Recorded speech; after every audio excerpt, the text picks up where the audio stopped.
اجزاء، ومن كنختاروا اللاعبين فكنختارهم بناء على واحد الروح اللي ايجابيه، كنختارهم بناء على المستوى اللي كيقدموه، كنختارهم بناء على الارقام ديالهم، على التواجد ديالهم في واحد المناطق معينه. اولا لاعبين اللي كيكون عندهم السخاء البدني، وهذا امر مهم بالنسبه لنا في كره القدم الافريقيه. ثاني شيء هو انه كنتكلموا على الذكاء التكتيكي او الوعي التكتيكي اللي كيكون جد مميز عند بعض اللاعبين. وثالث شيء فكيكونوا لاعبين مساعدين وبشكل اساسي على نجاح المنظومه سواء الهجوميه او الدفاعيه. الاختيار ديالنا اللاعب نصير مزراوي فما جاش اعتباطي، جاء بناء على ارقام ومعطيات، وكذلك اسلوب اللي عنده دائما كيكون فيه نجاح. اولا لا بوليفالونس، الديناميه اللي كيلعب بها لاعب في اماكن ربما متغيره، سواء كظهير ايمن سواء كظهير ايسر، سواء في بعض من الاحيان نقدروا نستافدوا فيه كذلك كلاعب ارتكاز او لاعب محوري على مستوى الدفاع.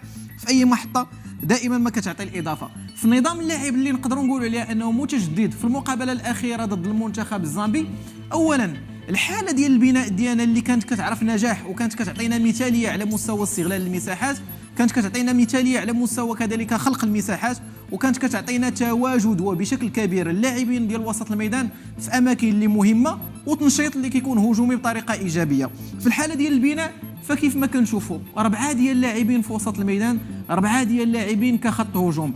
الى قلبنا هذه الصوره فغيبان لك انه المنتخب ماشي في حاله هجوميه، المنتخب ديالنا في حاله دفاعيه، ولكن عكس التوجه فمشينا بعدد كبير من اللاعبين. واللي كينجح هذا النظام هذا هو الصعود اللي كيكون متكرر من طرف الاظهره. التواجد ديال اللاعب الشيبي كلاعب اللي وسط ميدان، التواجد ديال اللاعب نصير مزراوي كلاعب اللي وسط ميدان، اللي كيعطي دائما الاولويه باش انه يكون ربما لاعب اللي مساعد في بناء الهجمات، كيف ما غنشاهدوا في هذه الخطه هذه.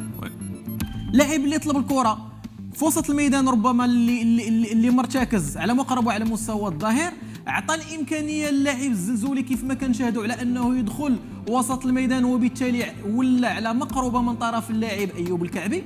الى لاحظتي خط الهجوم في عدد من اللاعبين اللي متمكنين من العمق ديال الملعب.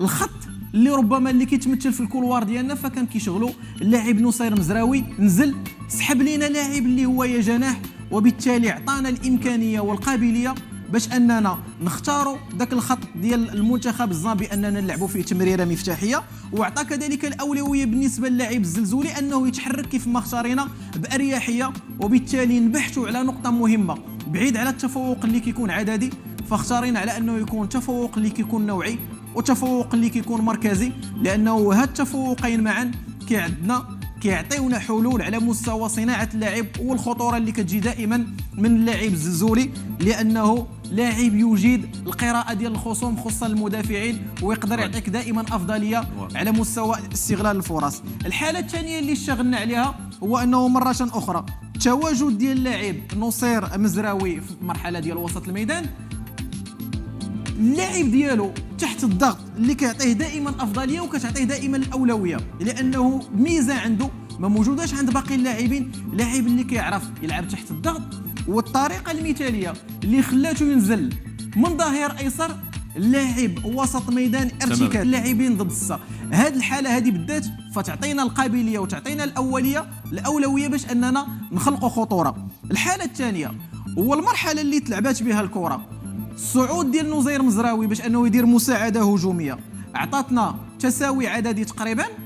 في الحاله الثانيه هو انه الوقت اللي تلعبات الكره في الجهه المغايره، لانه كان تحويل اللاعب من طرف اللاعب الاناحي، فالقدره ديال اللاعب مزراوي باش انه يدير داك لو غوبلاسمون بينه وبين نايل العناوي، لانه الدور ديالو هنا سالا، خدا المحطه ديالو كظهير ايسر ورجع كظهير اللي عطانا زياده ودار تبادل ديال الادوار مع اللاعب نايل العناوي. وهذه نقطه مهمه كتبين لك على انه اللاعب عنده ذكاء تكتيكي. هادشي كنت نقول لك هذه الخلاصه، انه الحاج كما كيبغيو نعيطوا له كيلعب اي كيو مرتفع، الطريقه باش كيلعب، الذكاء اللي عنده، القوه الذهنيه اللي عنده، التركيز اللي عنده، الشوفه الملعب كتخلينا بعض الاحيان كنقولوا انه كيلعب بلا جهد.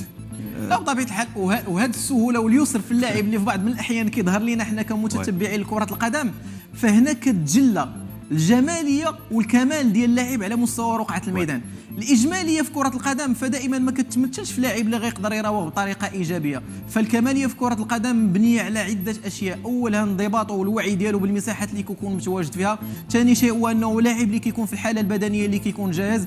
ثالث شيء هو انه عنده وعي بالمساحات، التنقل، الحركيه، البلاسمون، الغوبلاسمون، الديبلاسمون ديال اللاعب. فهذه جميعها اسس اللي كتخلي لاعب على انه كيكون متمكن. في الحاله الاخرى مشينا نقلبوا على لاعب نصير مزراوي اللي غيدخل في وسط الميدان، مشى عطانا حل على مستوى كذلك الصناعه، والمرحله اللي ضاعت فيها الكره العوده السريعه ديال اللاعب نصير مزراوي اللي كتبين لك القدره ديالو على الهجوم ديالو من الدور الدفاع، من الدور الهجومي للدور الدفاعي ديالو. وبالتالي ولا محطه حسينا على انه المنتخب المغربي يقدر يتخذ وراء الظهر ديالو، لانه العوده واتخاذ القرارات في الاماكن اللي كتكون مناسبه كتعطيك الاولويه على انه اللاعب نصير مزراوي لاعب اللي نقدروا نقولوا على انه مؤثر على مستوى المجموعه ككل. العوده نقدروا نقولوا على انه وصلت حتى ل 34 كيلومتر في الساعه، كتعطيك القدره على اتخاذ القرارات في العوده في الاماكن اللي ربما ايجابيه، والقدره والسرعه ديالو كذلك على مستوى قطع الكرات كيف ما كنشاهدوا في هذه اللحظه هذه.